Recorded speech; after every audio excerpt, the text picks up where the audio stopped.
Today I'm going to show you some little tweaks that you can do with your cable machine. Now this is the ATX corner pull station. I had one of my son's mates build it, and he's only 17, didn't know the difference between a socket and a ratchet and a spanner.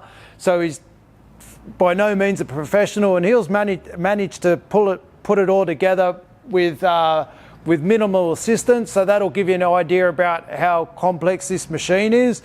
It's not the easiest machine, but a 17-year-old with no experience could figure it out.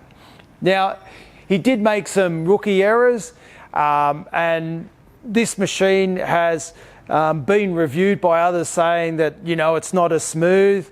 So we thought we'd just show you a couple of quick tricks to get your machine running the best it can. Now, the obvious mistake that he made was he didn't quite get tune the cable length right. In these machines, there's plenty of areas where you can adjust the cable, and I'll show you what I mean. So when you start an exercise, say on the side pulley here, it's just got loads of slack before you actually engage the plate. Now, to test how just to test if we can make an improvement in the performance of the cable, we've just come up with this quick bodgy backyard test to measure the resistance of the cable before we start tweaking it. So this is highly technical Sam's Fitness backyard testing. So yeah, we just got a bit of chain, got some weights, and we've figured out that this is enough weight just to get the weight stack moving ever so slightly. At the moment, we've got 2.5, 1.25 and 2 half-kilo plates plus the chain. We'll get an official weight when we put it all on. But now we'll start playing with it to see what we can improve. Okay, so first thing we did, we went on every pulley, and what we found is it just tightened them up really tight.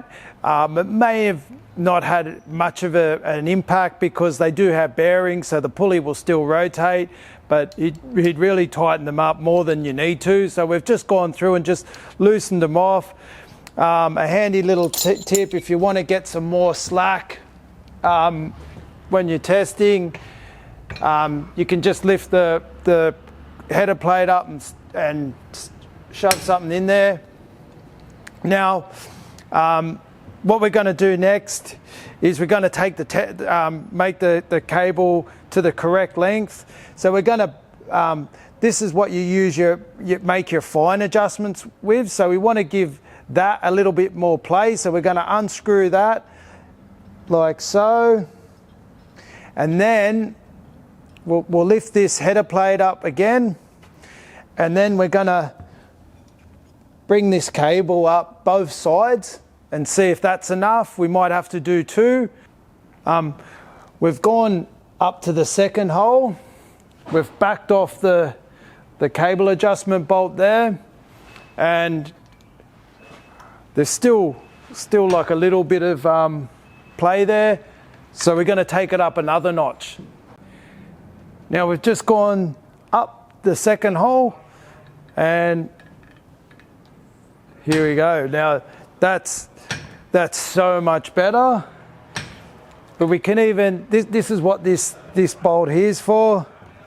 We can now just really, you can't really see it, but you can see the tension on the cable, and eventually this would lift up. But yeah, that's going to be so much better than it was before.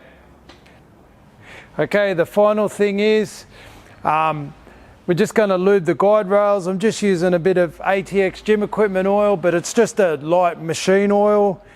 And how I put it on is, I had this from another machine. It's just a little sponge, and I just put a bit of oil on that. Give them a clean before you do it. And yeah, it's really easy. Just don't overdo it.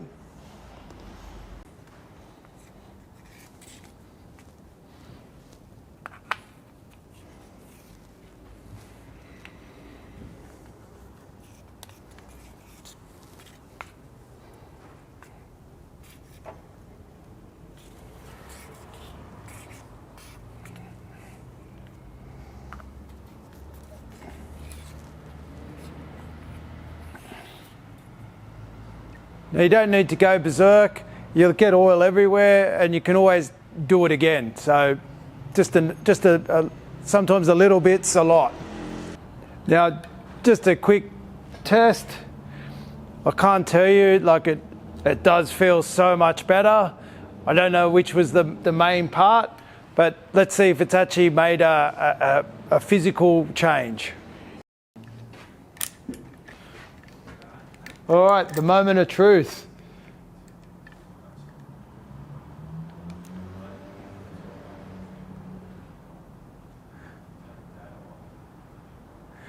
There you go.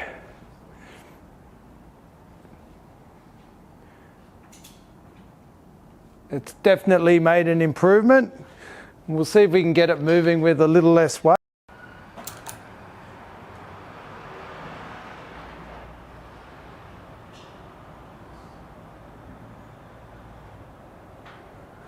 So it's probably improved the resistance by 300 to 400 grams. I know it doesn't sound like a lot, but if you could actually feel it yourself, you'd notice it. It was running all right before, but it's definitely improved now. And, you know, it's on par with, you know, like an average probably cable crossover. And if you watch my review on this machine, you'll see at the end, like when we're comparing smoothness and functionality, we're comparing it to the deluxe ATX machines like the Trinity Tower, the MXL 700. So we have really high standards. People, you can read online how smooth those machines are. So it's not as smooth as those machines. I'm not going to tell you that, but trust me, I've been using this machine for months now. And now with this improvement, I'll be interested to see if I can actually lift more weight because it just runs smoother.